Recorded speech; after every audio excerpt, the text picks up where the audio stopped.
सिगम ले होदो काय खरा सिगम ले होबदुदि ꯑꯩ ꯅꯨꯄꯤꯗꯣ ꯑꯗꯨꯝ ꯗꯨꯏ ꯅꯨꯄꯤꯗꯣ ꯀꯗꯥꯏ ꯊꯝꯃꯨꯏꯅꯣ ꯑꯗꯨꯅꯤ ꯍꯥꯏꯗꯣ ꯃꯥꯡꯍꯟꯒꯗ꯭ꯔꯗꯣ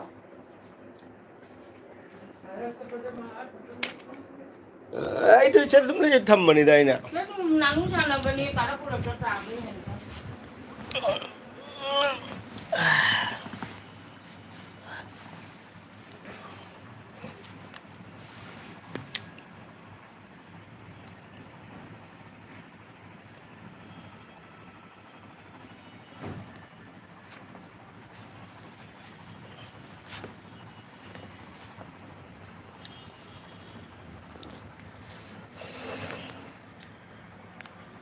Hi money like done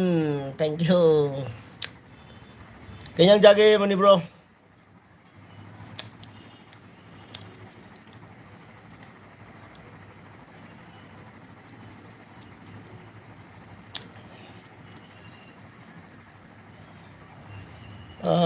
चक चारे ब्रो ना मंदिर करो उमानंदो मंदिर का कई कोरुबा कमी खागा कोरुबा बंद खुरंबा अदु core हलकपता ngaire du mapane dum chala okay sagulai chamthong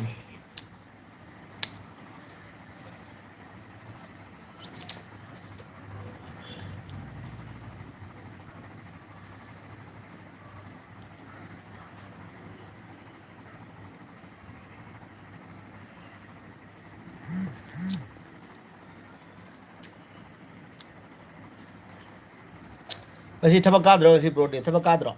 mani bro thaba kadro ko chari ba मीठा पान Charamba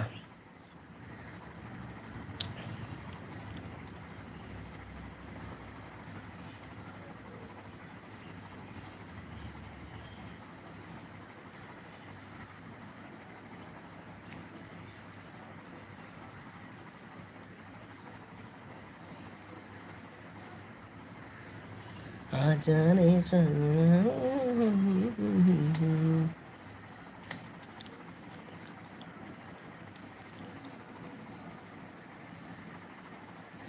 हक्चांग ngамde lok thungle kanano khanau nabana acha okay okay acha hक्चांग ngамde lok thungle khanau nabana okay lok thunge khanau su nare okay okay uli sa hidak chadro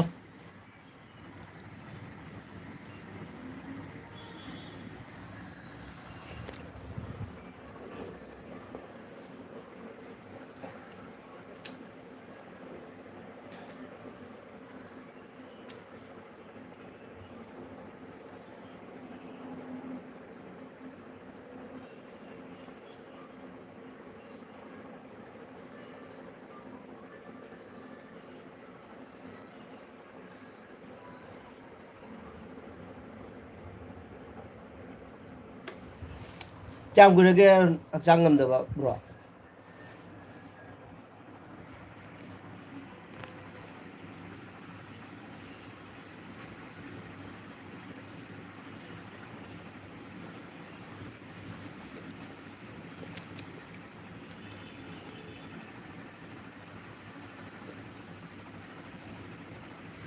ꯅꯨꯡꯊꯥꯡꯗ ꯑꯣꯏꯅ ꯍꯤꯗꯥꯛ ꯆꯥꯔꯅꯤ ꯒꯨꯂꯤ ꯑꯅꯤ ꯏꯁꯤꯡ ꯌꯥꯎꯗꯕꯤ ꯌꯣꯠꯂꯒ ꯑꯗꯨꯝ ꯐꯔꯅꯤ ꯅꯨꯡꯊꯥꯡꯗ ꯑꯣꯏꯅ ꯍꯤꯗꯥꯛ ꯆꯥꯔꯅꯤ ꯒꯨꯂꯤ ꯑꯅꯤ इसिंग जाउदबी योलगा तुम फरनी ओके गुली अनि ये हिदाक इसिंग जाउदबा से का रो चिंगदो रमदरो AC black low ngara numidang dagi oke oke oh ram do pega ni kana pega ma ising jaw do bi pega ma chingo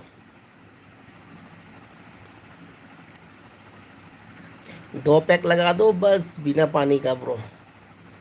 एकदम ठीक हो जाएगा सुबह तक रात को 2 पैक लगा दोगे बिना पानी का तो सुबह आपका सर्दी जुकाम गला दर्द सब गायब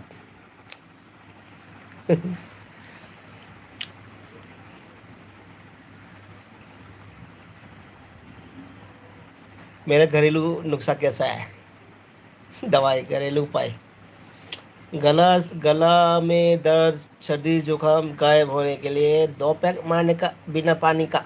सब ठीक हो जाता एकदम बढ़िया सा। सर मेरा सजेशन कैसा रहा? अच्छा है तो लाइक करो।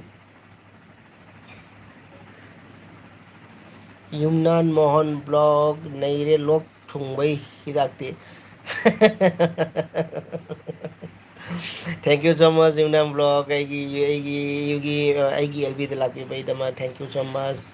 ब्रोडी चक युमनान ब्रोडी चक चराबो मनी ब्रो रेबा ngasi di ram oina pairaga okay aduni ram moi pairaba olmok to olmok natraga bakari ram do pairoba olmok natraga bakari ram ni di madam pairo ising jaw da bida ekdam yumna mon blog to like thank you like to bida makta thank you bro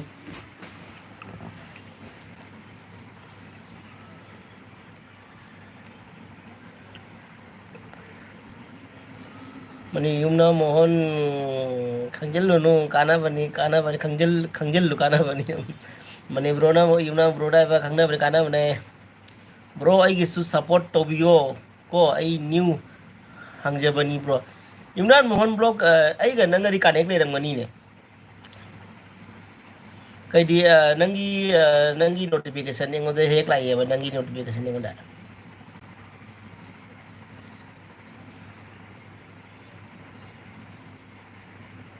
lay lay ya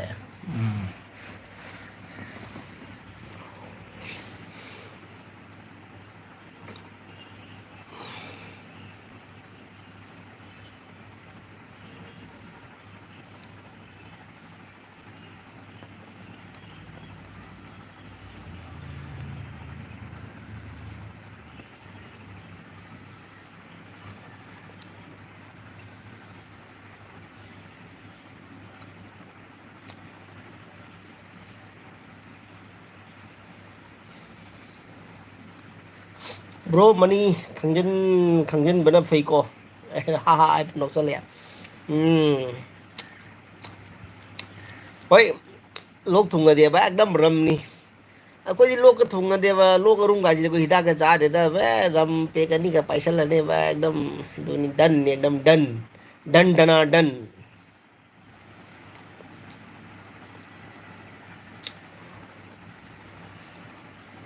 अंदे जाम ओला कना lemon बकारी अदोगी Limca अदे मोरो ओतेक पगा मोरो ओतेक पदो तंगाई खाए नी ना मनुंग लुपसल लनी को लिमका के मनुंग लिमका का बकारी के मिक्स रो लुपसल लनी को अस अदुंग चिंग मसिदे बा खनाव दा चला चला चला चला चंग मजे एकदम इंग मनी मजना नुंगायबनी जामना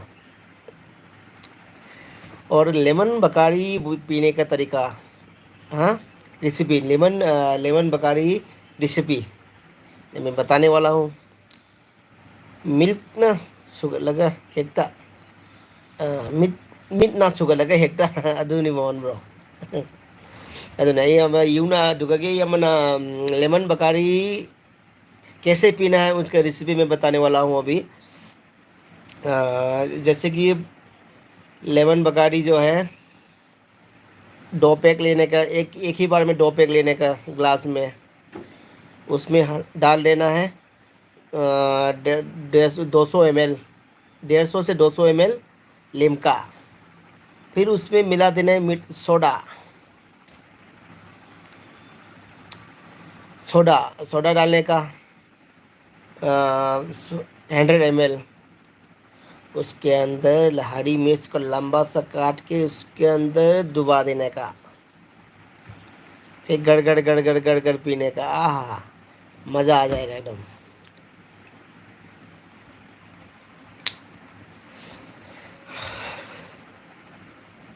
सर्दी जुकाम का दवा I don't know bro कोई हिदाक का चादे लोग लोग अरुम तो कोई हिदाक चादे बा दे hakchang body pain ओइबा hakchang ना बा सिजो हिदाक चादे मनी ब्रो युम चलो इधरो ए युम ननी ब्रो ले इसा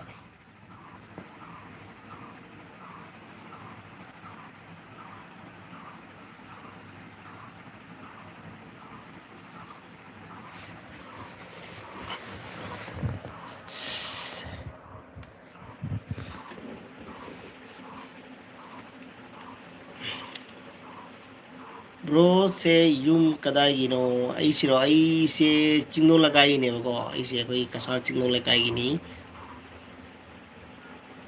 हौजी गुवाहाटीदा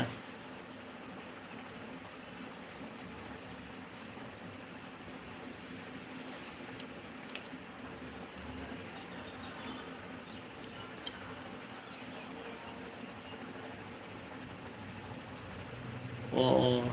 Yunan mon blog na kata kasari na bro so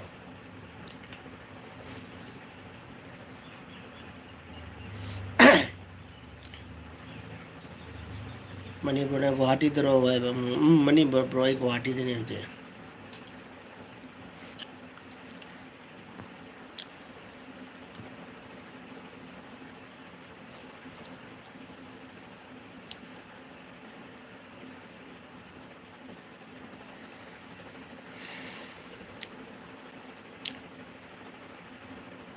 thamo sin leirang amata udene leirang amata udene haidi leirang amata ude haidi acha leirang amata ude haidi acha LB daira LB de leirang lakte leirang ai LB se leirang lakpa ki है tiger ni na ki है बगा leirang se lakpa ki है बगा tiger ni na tiger ni chi edi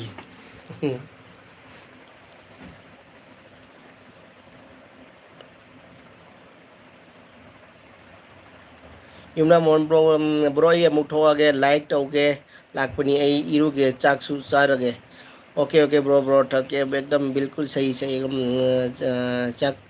sabi na ba tobiro lu sabi na su tobiro thank you dong ha ga ye bi da la ga ga ga wale sanabi la magi dama thank you haina haijari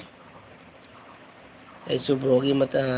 bro gi kai gamba aina sangam tamda LB phana pa la ga ti soidana lakani ko dum video zum support ho jarake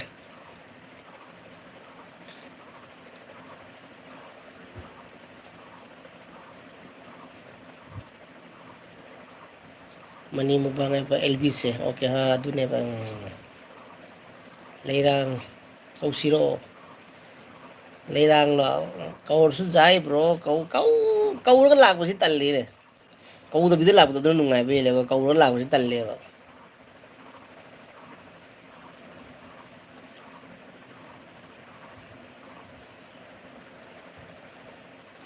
ya yumna mon blog na bai LB yau da su video ra support to bi okay hoy bro sure thank you hoy tau jage ko yumna mon blog tau jage soidana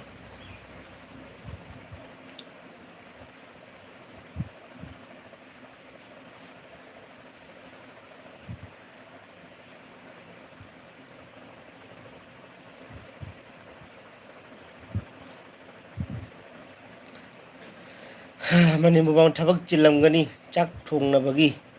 pothana ram gani okay oire bai ma cha ji kan chak ji de ji kan gi chak ji dum kari hai ni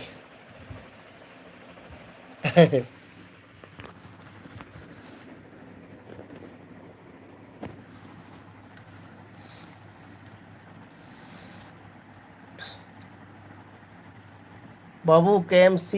बाबू कई मठेल चागे गुवाहाटी दरो okay I Guwahati दा मठेल सिरो आई room hotel लचम चारगा लाए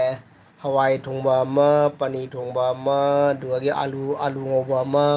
अदुगागी हैनौगी चटनी अमा मोरोकी चटनी अमा अदुगागी ngari थोंबा अमा अदुगागी कई कई ना पनीर का छोले का थोंबा अमा अदुगागी अवन चिकन करी दे अमना पोर्क का oksu cara lah ya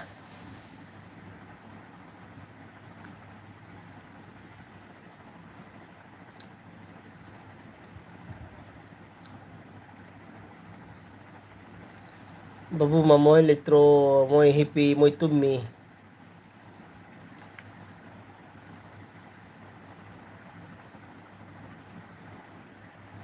mani bro na ba singa bro kuram jari ay mani bungbang mani bro na ba tada khoi musula tada khoi musula चेमटापू सक्थू हुईथू चेमटापू तेरी माँ की चुत तेरी बहन के लोड़े कौन है भाई माता चुत तो साला बहन जो क्यों आ रहा है इधर? तो जा अपने घर। तेरी माँ तो जुतरे जा भाई बहन जो, तो इधर क्यों आ रहा है एलबी में? तेरे को किसने बोला आने के लिए? चेमतापू तेरी माँ की चूत तेरी तो। तेरे को किसने बोला रे मेरे एलबी में आने के लिए?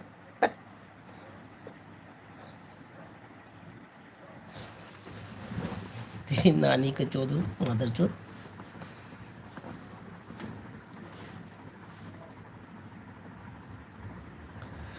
हाँ बाबू पोलाक यावरी बाबू Pollock यावरेडी Pollock यावरेडी यावरे Pollock यावरेडी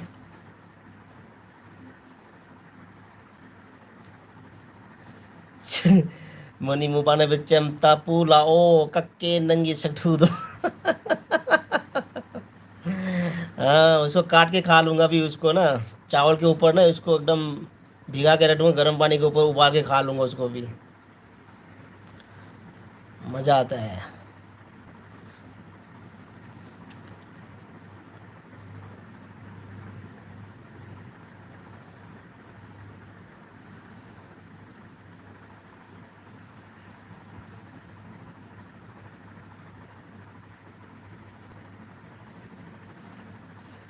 Kem tapu kukiro na kukiro.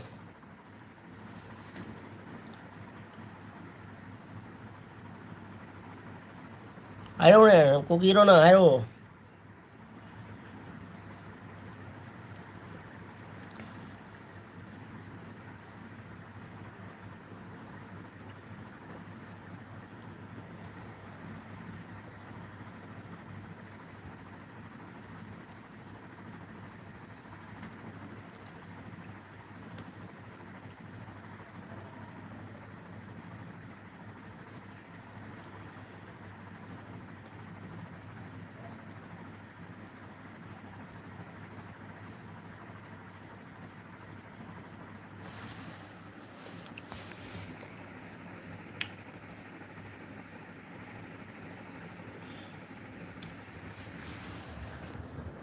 Ah.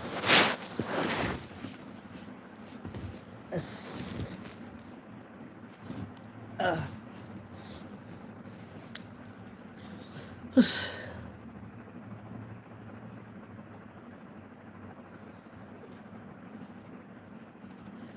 तू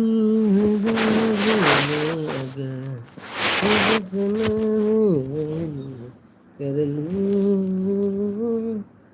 जाने जा तू ही जा चेन खरे में मानदबदो विमानदबदो चेन खरे विमानदबदो अदोनी मथौना लेतब मी एलबी दा लागा है मचिन थिरम लाए मथौना लेतब कोई नुपीगी मरुंद लुमना लेगदो मी सिंग अंतुग कमेंट बोला है बेस्ट कमेंट बोला है मथौ लेतब दा सरकार कामो ना ना ना ना ना ना ना अरे यार किस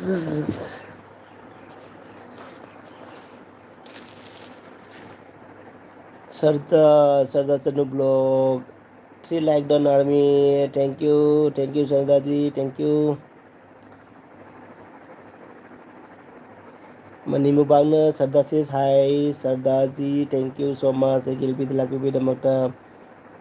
मनी खुरमजरी है सरदार नमु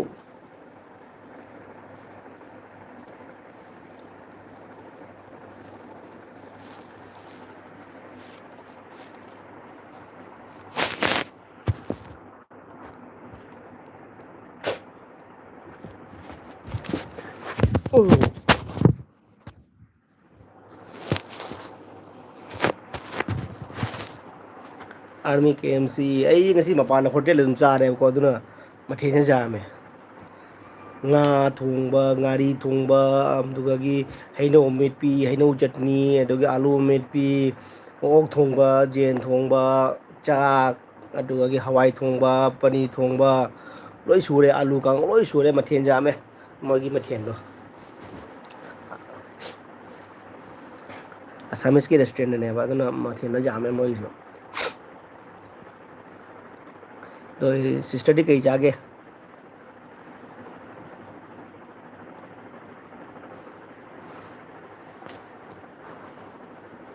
na na na na na na na na na na na na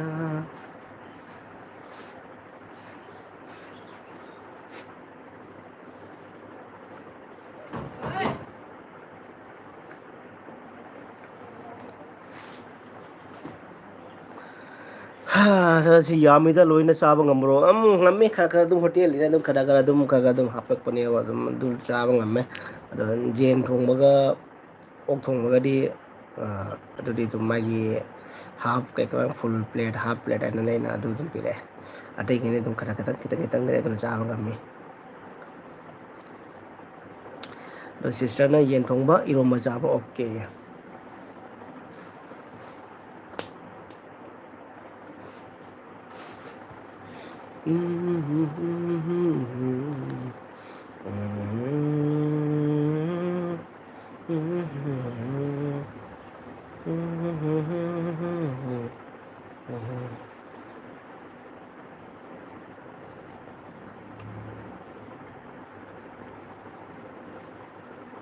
ए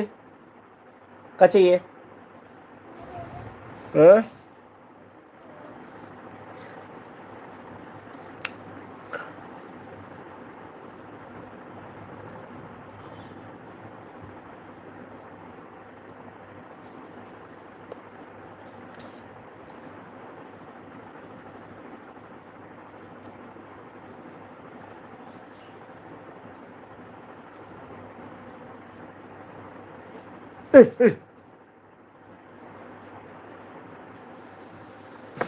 उतर उतर उतर उतर उतर उतर उतर उतर उतर उतर उतर उतर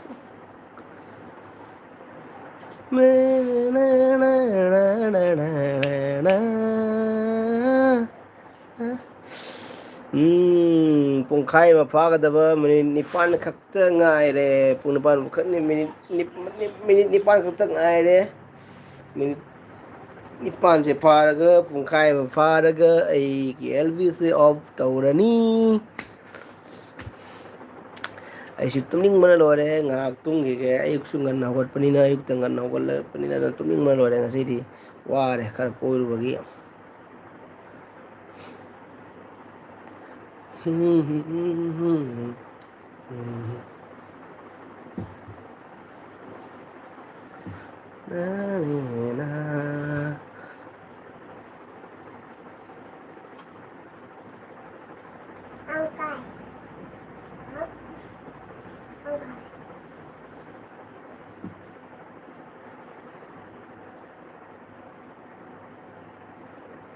ꯕꯥꯕꯨ ꯉꯥꯅ ꯍꯥꯎꯔꯒ ꯀꯩ ꯇꯧꯔꯦ ꯇꯧꯔꯤꯕ ꯕꯥꯕꯨ ꯉꯥꯅ ꯍꯥꯎꯔꯒ ꯀꯩ ꯇꯧꯔꯦ ꯕꯥꯕꯨ ꯉꯥꯅ ꯉꯥꯅ ꯍꯥꯎꯔꯒ ꯉꯥꯅ ꯍꯥꯎꯔꯒ ꯀꯩ ꯇꯧꯔꯦ ꯀꯩ ꯇꯧꯔꯤꯕ ꯀꯩ ꯇꯧꯔꯤꯕ ꯉꯥꯅ ꯍꯥꯎꯔꯒ ꯀꯩ ꯇꯧꯔꯤꯕ ꯀꯩ ꯍꯥꯏꯅꯣ ꯁꯤ ꯍꯦꯝꯂꯣ ꯍꯤꯞꯄꯤ ꯂꯥꯏꯞ ꯕ꯭ꯔꯣ ꯍꯤꯞꯄꯤ ꯍꯦꯝ ꯃꯅꯤꯕꯟ ꯂꯩꯔꯤꯀꯣ ꯕ꯭ꯔꯣ ꯑꯩ ꯔꯤꯜꯁ ꯁꯦꯝꯃꯤ ꯑꯗꯨꯅ ꯀꯃꯦꯟ ꯄꯤꯗ꯭ꯔꯤꯅꯤ ꯑꯣꯀꯦ ꯕ꯭ꯔꯣ ꯊꯦꯡꯀ꯭ꯌꯨ ꯕ꯭ꯔꯣꯒꯤ ꯅꯍꯥꯟꯒꯤ ꯒꯣꯀꯨꯜꯒꯤ ꯏꯁꯩꯗꯨꯁꯨ ꯃꯩ ꯇꯥꯔꯦꯅꯦ ꯒꯣꯀꯨꯜ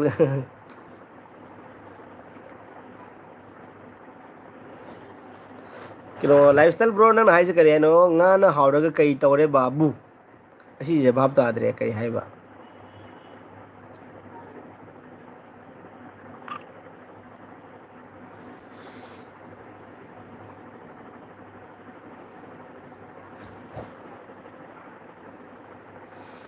ꯁꯤꯡꯒꯜ ꯂꯥꯏꯐ ꯏꯁꯇꯥꯏꯜ ꯇꯥꯃꯅꯤ ꯒꯣꯀꯨꯜꯅꯤ ꯍꯥꯏꯌꯦ ꯃꯅꯤ ꯕ꯭ꯔꯣ ꯅꯪ ꯒꯣꯀꯨꯜꯅꯤ ꯍꯥꯏꯈ꯭ꯔꯦ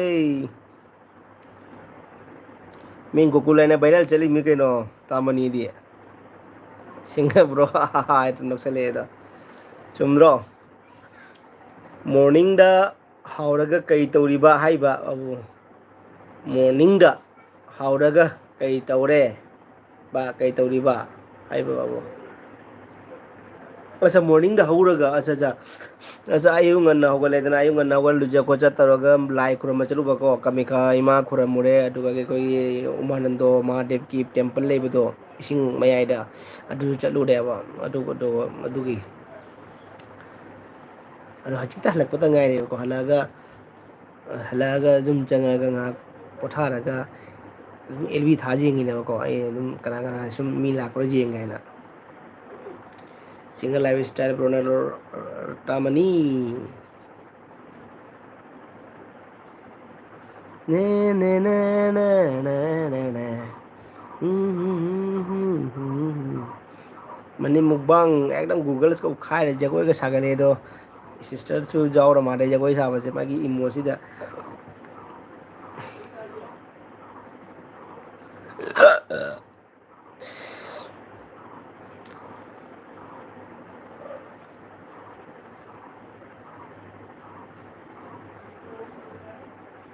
ꯗꯦꯠ ꯀꯌꯥꯗ ꯍꯟꯗꯣꯏꯅꯣ ꯗꯦꯠ 5ꯇ ꯍꯜꯂꯅꯤ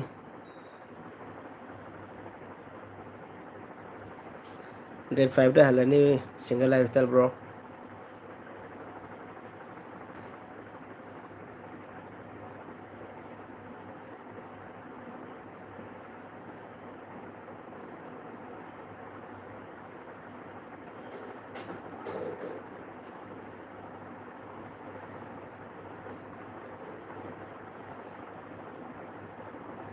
ꯍꯦꯝ ꯆꯠꯇꯣꯏꯔꯥ ꯍꯦꯝ ꯆꯠꯈꯤꯔꯣꯏ ꯃꯥ ꯍꯦꯝ ꯂꯩꯍꯧꯈꯤꯅꯤ ꯍꯟꯗꯛ ꯆꯠꯈ꯭ꯔꯒ ꯊꯥ 2-3 ꯃꯇꯨꯡꯗ ꯀ꯭ꯋꯥꯇꯔ ꯐꯪꯒꯅꯤ ꯊꯥ 2 ꯃꯇꯨꯡꯗ ꯖꯨꯂꯥꯏ ꯑꯥꯒꯁꯇꯒꯗꯤ ꯀ꯭ꯋꯥꯇꯔ ꯐꯪꯒꯅꯦꯕꯀꯣ ꯑꯗꯨꯒ ꯄꯨꯅꯤ ꯁꯔꯗꯥ ꯆꯅꯨ ꯕ꯭ꯂꯣꯛꯅ ꯑꯥꯔꯃꯤ ꯀꯩ ꯂꯝꯗꯒꯤꯅꯣ ꯍꯧꯖꯤꯛ ꯒꯨꯍꯥꯇꯤꯗꯒꯤ ꯁꯤꯁꯇꯔ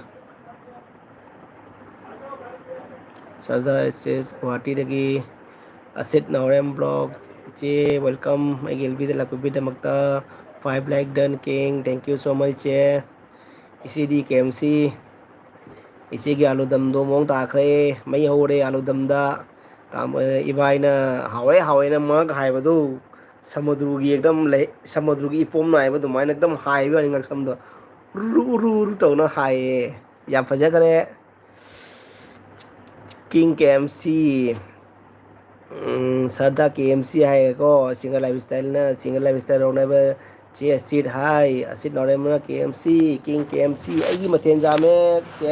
ꯔꯦꯁꯇꯨꯔꯦꯟꯗ ꯆꯥꯔꯛꯄꯅꯤꯅ ꯑꯗꯨꯅ ꯃꯊꯦꯜ ꯌꯥꯝꯃꯦ ꯑꯣꯛ ꯊꯣꯡꯕꯒ ꯌꯦꯟ ꯊꯣꯡꯕꯒꯇ ꯍꯥꯏꯔꯒꯦꯀꯣ ꯑꯇꯩꯗꯤ ꯃꯊꯦꯜ ꯌꯥꯝꯃꯦ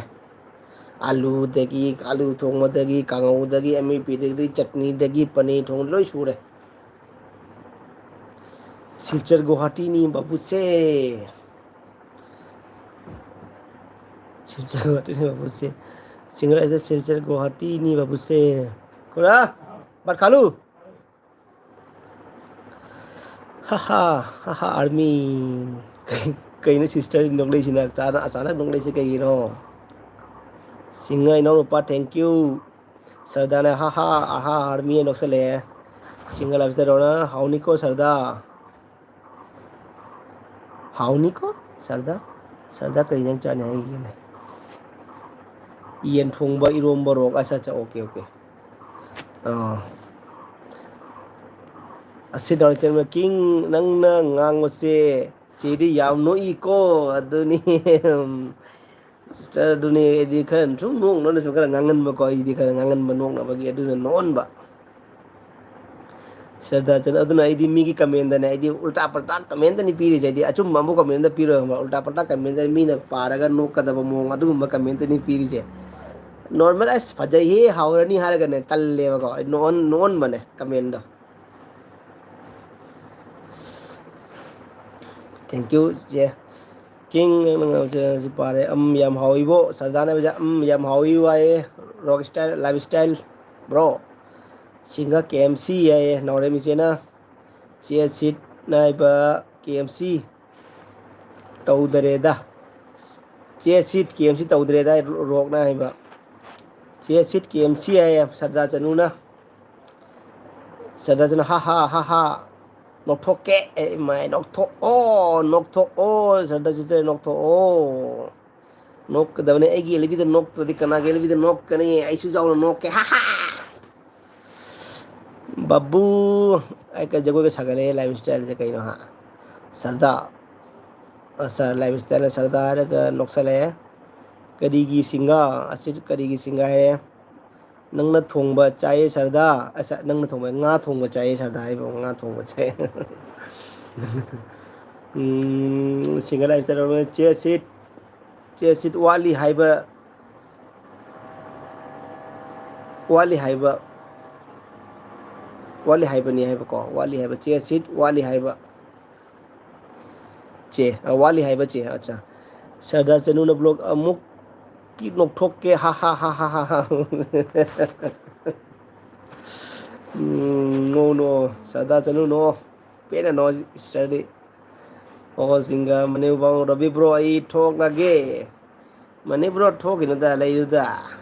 ꯀꯩ ꯔꯤꯜ ꯁꯦꯝꯒꯦ ꯍꯥꯏꯕ꯭ꯔꯣ ꯊꯣ ꯔꯤꯜ ꯁꯦꯝꯃꯣ ꯔꯤꯜ ꯁꯦꯝꯃꯣ ꯁꯤꯡꯒꯜ ꯂꯥꯏꯐ ꯏꯁꯇꯥꯏꯜ ꯔꯣꯛ ꯍꯣꯏ ꯆꯦ ꯑꯆꯤꯠ ꯍꯣꯏ ꯆꯦ ꯑꯁꯤꯠ ꯍꯥꯏꯌꯦ lifestyle rock lifestyle ꯔꯣꯛꯅ ꯍꯥꯏꯕ ꯑꯁꯤꯠ ꯅꯥꯎꯔꯦꯝ ꯕ꯭ꯂꯣꯛ ꯃꯅꯤ ꯏꯅꯥꯎꯄꯥ ꯂꯞ ꯁꯤꯝꯕꯣꯜ ꯄꯤꯁꯜꯂꯛꯑꯦ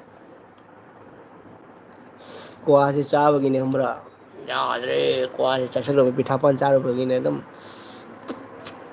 ꯁꯥꯏꯠ ꯁꯥꯏꯠꯇ ꯅꯞꯇꯅ ꯂꯩꯔꯦ ꯀ꯭ꯋꯥꯁꯦ ꯑꯗꯨꯅ ꯃꯔꯩꯅ ꯈꯦꯠꯄ ꯍꯣꯠꯅꯕꯗ ꯑꯩꯈꯣꯏ ꯍꯧꯗꯣꯡꯅ ꯆꯥꯍꯧ ꯍꯧꯗꯣꯡꯅꯅꯦ ꯉꯥ ꯃꯔꯨꯒ ꯆꯥꯛꯍꯥꯎꯒ ꯇꯣꯠꯁꯤꯜꯂ ꯆꯥꯔꯒ ꯀꯃꯥꯏꯅ ꯇꯧꯔꯦ ꯍꯥ ꯍꯥ ꯍꯥ ꯇꯧꯔꯒ ꯁꯣꯟꯗꯅ ꯈꯣꯠ ꯇꯧꯕꯗꯣ ꯑꯗꯨꯒꯤ ꯁ꯭ꯇꯥꯏꯜ ꯇꯥꯔꯦ ꯑꯩꯁꯨ ꯀ꯭ꯋꯥꯁꯦ ꯆꯥꯁꯤꯜꯂꯒ ꯃꯇꯥꯏ ꯃꯇꯥꯏ ꯅꯞ ꯂꯩꯕꯗꯣ ꯈꯣꯠꯄ ꯍꯣꯠꯅꯕꯗ ꯃꯔꯩꯁꯤꯅ ꯁꯔꯗꯥ ꯆꯅꯨ ꯅꯥꯏꯕ ꯃꯅꯤ ꯕ꯭ꯔꯣꯅ ꯆꯦ ꯑꯁꯤꯠ ꯍꯥꯏꯔꯒ ꯂꯞ ꯅꯨꯡꯁꯤ ꯇꯧꯁꯜꯂꯛꯑꯦ ꯑꯗꯩ ꯁꯔꯗꯥ ꯆꯅꯨ ꯅꯥꯏꯕ ꯑꯥꯔꯃꯤ ꯄꯤ ꯑꯩꯆ ꯃꯩ ꯀꯌꯥ ꯌꯥꯎꯗꯦ ꯑꯆꯥ ꯐꯣꯟ ꯑꯆꯥ ꯑꯥꯔꯃꯤ ꯐꯣꯟ ꯃꯩ ꯀꯌꯥ ꯌꯥꯎꯗꯦ ꯃꯩ ꯂꯥꯛꯇꯕꯒꯤ ꯑꯩ ꯀꯨꯏꯅ ꯂꯩꯕ ꯌꯥꯗ꯭ꯔꯦ ꯑꯣꯀꯦ ꯁꯤꯁꯇꯔ कोई बात नहीं चलो चलो ꯀꯨꯏꯅ ꯂꯩꯔꯅꯨꯀꯣ ꯆꯠꯂꯣ ꯆꯠꯂꯣ ꯆꯥꯔꯖꯇꯣ ꯈꯔꯁꯨ ꯊꯝꯖꯤꯜꯂꯨ ꯏꯃꯥꯔꯖꯦꯟꯁꯤ ꯀꯣꯜ ꯂꯥꯛꯄꯒꯤꯗꯃꯛꯇ ꯑꯁ ꯃꯅꯤ ꯏꯅꯥꯎꯅꯨꯄꯥꯒꯤ ꯚꯤꯗꯤꯑꯣ ꯃꯩ ꯇꯥꯔꯦ ꯑꯗꯨꯅꯤ ꯆꯦꯁꯤ ꯃꯅꯤ ꯕ꯭ꯔꯣꯒꯤ ꯚꯤꯗꯤꯑꯣꯗꯤ ꯃꯑꯣꯡ ꯇꯥꯕꯅꯤꯍꯦ ꯑꯃꯅ ꯀꯃꯂꯥ ꯃꯥꯟꯕꯅꯤ ꯁꯤꯁꯇꯔꯗꯣ ꯃꯅꯤꯄꯨꯔꯒꯤ ꯁꯤꯁꯇꯔꯗꯣ ꯀꯃꯂꯥ ꯃꯥꯟꯕꯅꯤ ꯑꯗꯨꯗꯒꯤ ꯀꯩꯅꯣꯅ ꯃꯅꯤꯄꯨꯔꯅ ꯒꯣꯀꯨꯜ ꯁꯔꯗꯥ ꯆꯅꯨ ꯕ꯭ꯂꯣꯛ ꯕꯥꯏ ꯆꯠꯂꯨꯈꯤꯒꯦꯀꯣ bye bye happy journey Sardar sister happy journey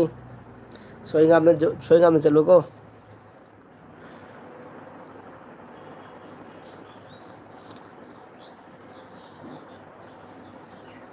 ꯆꯦ ꯁꯤꯠ ꯕꯥꯏ ꯃꯅꯤ ꯃꯨꯛꯕꯥꯡ ꯕꯥꯏ ꯁꯔꯗꯥ ꯅꯥꯏꯕ ꯁꯔꯗꯥ ꯕꯥꯏ ꯆꯦ ꯁꯤꯠꯅ ꯁꯔꯗꯥ ꯕꯥꯏ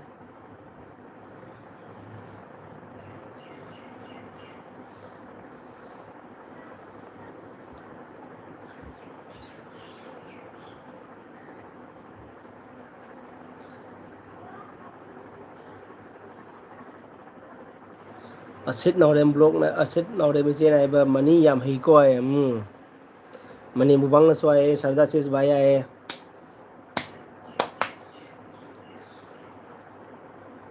मनी ब्रोज हम बनी एकदम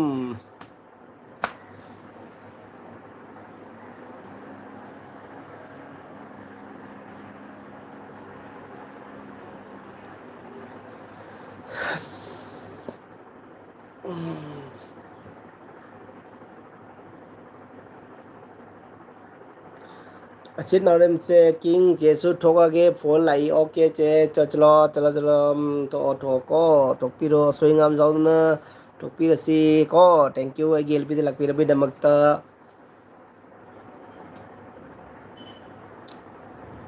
ꯑꯩꯁꯨ ꯂꯣꯏꯁꯜꯂꯒꯦ 1 minute 35 minute ꯐꯥꯒꯗꯕ 1 minute ꯈꯛꯇꯪ ꯉꯥꯏꯔꯦ ꯁꯤꯒ ꯂꯣꯏꯁꯜꯂꯒꯦ ꯑꯩꯁꯨ ꯁꯤꯒ ꯑꯦꯟ ꯑꯞ ꯇꯧꯔꯒꯦ ꯃꯅꯤ ꯃꯨꯛꯕꯥꯡ ꯉꯁꯤꯒꯤ ꯗꯤꯟꯗꯥꯁꯦ ꯏꯟꯖꯣꯏ ꯇꯧꯒꯗꯕ ꯅꯨꯃꯤꯠꯅꯤ ꯔꯕꯤ ꯕ꯭ꯔꯣ ꯀꯩꯅꯣ ꯉꯁꯤ ꯀꯩ ꯗꯤꯅ ꯉꯁꯤ ꯅꯣꯡ ꯆꯨꯕ꯭ꯔꯣ ꯃꯅꯤ ꯕ꯭ꯔꯣ ꯅꯣꯡ ꯆꯨꯕ꯭ꯔꯣ ꯁꯤꯗꯁꯨ ꯅꯣꯡꯊꯤ ꯃꯪꯉꯤ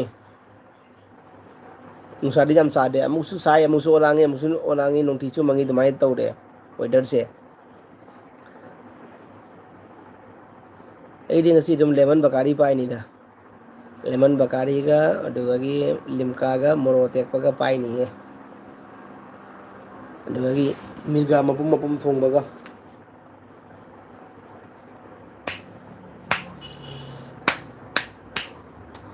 इजाज़ में अगर कर लो जाने जा ꯅꯣꯡ ꯌꯥꯝ ꯆꯨꯏꯅꯦ ꯑꯣꯀꯦ ꯑꯦꯛꯗꯝꯗꯨꯗꯤ ꯉꯁꯤ ꯑꯣꯜꯃꯣꯛ ꯗꯦ ꯑꯣꯔ ꯕꯀꯥꯔꯗꯤ ꯗꯦ ꯉꯁꯤꯁꯦ ꯅꯣꯡ ꯆꯨꯔꯗꯤ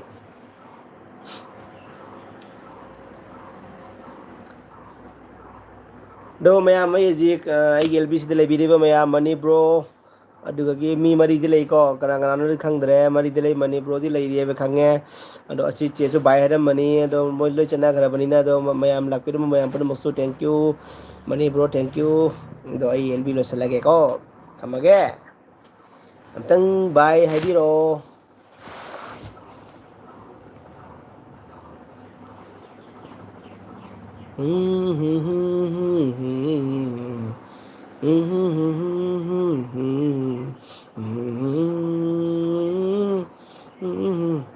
Money bro, okay bye. Okay, bye bye. Ting tong.